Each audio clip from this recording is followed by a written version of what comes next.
I give my life that you could live. Amen. Why? And that's over in Romans 6, you'll read. Amen. What shall we say? How should we say then? Should we continue in sin? Lord, no. Amen. I want to tell you something. When God saved me, November the 10th, 1959, 15 minutes later, the clock, Lawndale Methodist Church, 15-year-old Harold Dyer preaching, I left sin and started following Jesus. Amen. Why? Well, my wife will tell you he'd cut the sin us every bit and adopt me into it. Oh boy, I thought I was it. But when I got rid of the devil, I found out he was it. Amen. Jesus said, I'll give you life. But the sheep did not hear them. I am the door. By me, if any man enter in, he shall be saved, and shall go in and out and find pasture. I said it one time, and I'll say it again. If there ain't but one, you know I'm country, you hear that? Ain't. If there ain't but one bologna sandwich in the whole world, Jesus will let me have high take. Come on now, how do you trust him? Amen. I trust him, don't you? Amen. He's a wonderful God. Amen. He said, I'm the door. By me, if any man enter in, anybody, everybody's welcome. Amen. That woman up there said, well, I was just wondering if I've sinned so much that he won't forgive me.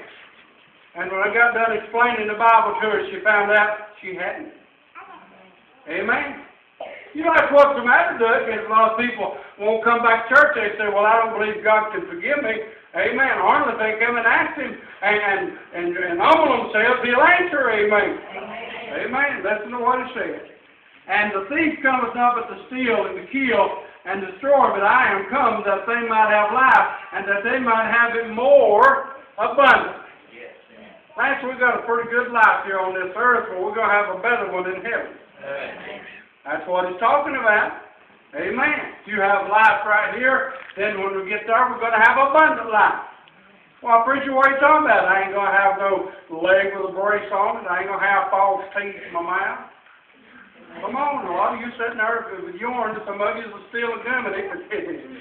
Amen. Hey, people told me one time to use that word, you know, about Dad gumming. I said, well, don't start that stuff, because Daddy don't gum it. He got false teeth. You're thank God for false teeth. Come on. Well, you're liable to have a false head of hair, false head, liable to have a wooden head, you're liable to have a wooden arm, brother, and answer anything. But when Jesus comes, we'll have a glory type body. Woo! I'm talking, that's enough to shout about. Amen. Amen. Well, preacher, I don't like the way you preach it. Well, I'm sorry, the book says it, and I just have to preach it. Amen. That I'm the good shepherd, and the good shepherd gives his life to the sheep. Amen. Amen. You know what makes us have to apologize is to run our mouth when we ought to keep it shut. Amen. Husband and wife and children, grandchildren, whoever they are. Amen. You got to apologize. But there's one thing about it. When they look at you and say, apology accepted. That's the way Jesus is. Really, when you come to him, your apology is accepted. Like I said last Sunday morning, and a lot of you may never thought of it too much. Jesus still accepts trade-ins. Yep. Right. What did you trade in when you got saved? Did you trade all the old man or just part of it? You need to go back and get a new model. Amen. Amen. But he that is an hireling, and not the shepherd, whose own the sheep are not, seeth the wolf coming, and leaveth the sheep, and fleeth, and the wolf catcheth them and scattereth the sheep. The hireling fleeth, because he is an hireling, and careth not for the sheep. Now let me explain that to you. Preacher Wesley Queen and a bunch of them got to go to the Holy Land one time. And he come back and he explained that to me. He stood over in the Holy Land. He said the harlot was the fellow behind the sheep with a whip beating them, making them go. And the shepherd was in the head of them, and they're following him. Did you get it? Yeah. You can't beat nobody in the church. You can't beat nobody in salvation. But you got to lead them. Amen. Got to lead them, Miss Helen. Got to lead them. Tell them how good God is to you. He's a wonderful God. Amen. And he said, other sheep have I, which are not of this fold. Also I must bring, they shall hear my voice, and there shall be one fold and one shepherd. You want me to tell you lessons in it? I can imagine all them people down yonder, that little woman that they said the rooftop fell in on her, and all but her head, and she was calling on Jesus.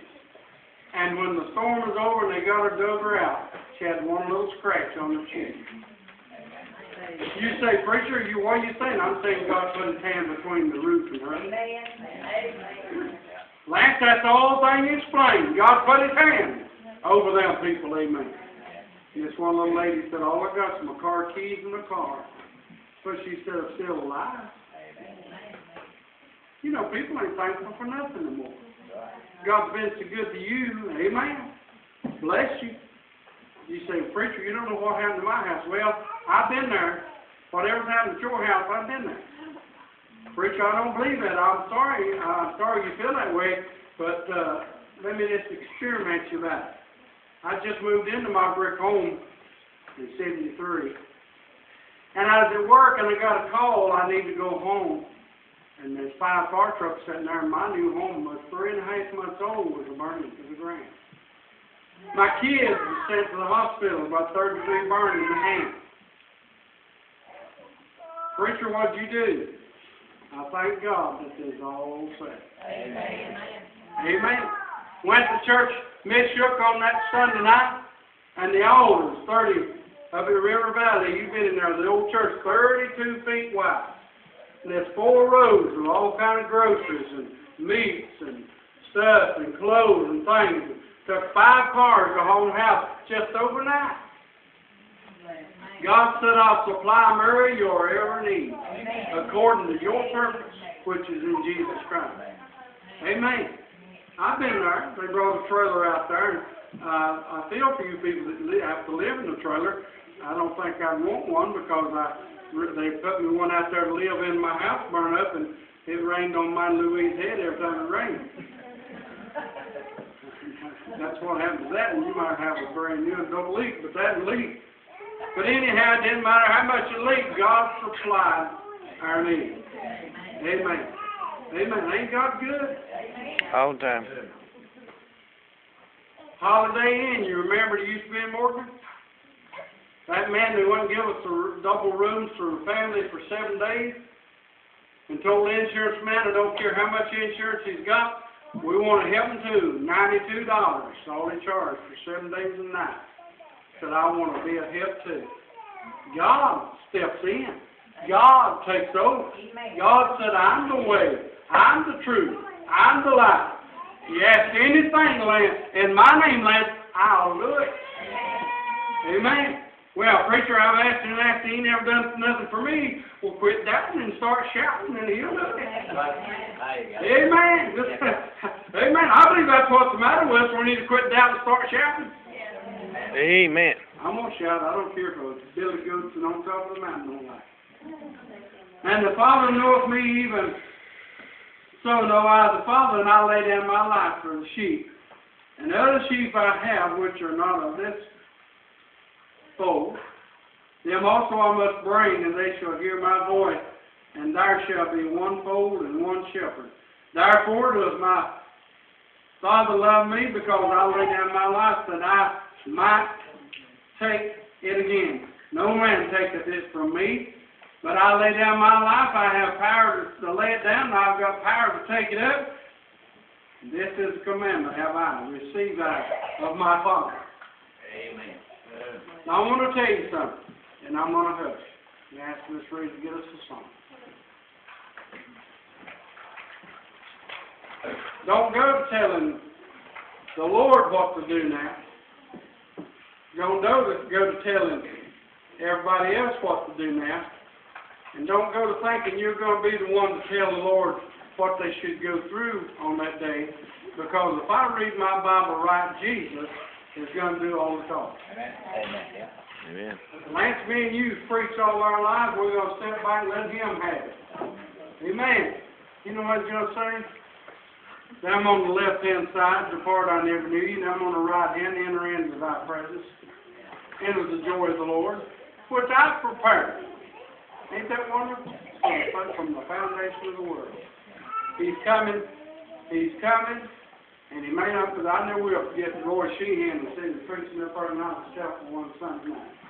He said, boy, his preaching said, tractors that got mics like we have, and them tractors and trailers around CDs, they'll come through these mics, through this system. You don't believe it. You be there when it starts. And he said, the Lord, you know, is going to come one of these days. He's coming. And said that old trucker said, I'm coming up 64 right now. And he comes through the mics, and they said, boy, you talking about an older fool, so buddy, he got a fool. You ever think about that? How fast did that storm happen the other day? I was sitting there Wednesday at about 5:30 when I heard a pop of lightning, thunder real loud, shook the house. The rain just like pouring out of a bucket for about 2 minutes and shut off. I told Louise, I said, that's how quick it's going to happen when Jesus comes. Yeah. Wow. You can go. Amen. I was just going on with Melanie. She come down and asking her daddy and me, said, do you reckon he'll bother us? And I said, Melanie, all I'm looking for is a resurrection. And upstairs she went. But that's all I'm looking for. What are you looking for today? Well, I'm going to go home and eat me a big dinner. You may not get it to eat. Jesus will come in the moment, in the twinkle of an eye. No man thinks anything about it. And it can happen. You say, preacher, there's a lot of things got to happen yet. How long do you think it'll take him to let it happen? Amen. I'm over in the street. It happened this morning, Miss Davenport, while we were sitting here. Like, them two's already laid over our dead and been standing up and making fun of them, like the Bible said. All these things can come to pass in a moment, twinkle of an eye. Amen. But Jesus is coming back. And when he comes back, are you ready to go? While we stand, while we sing.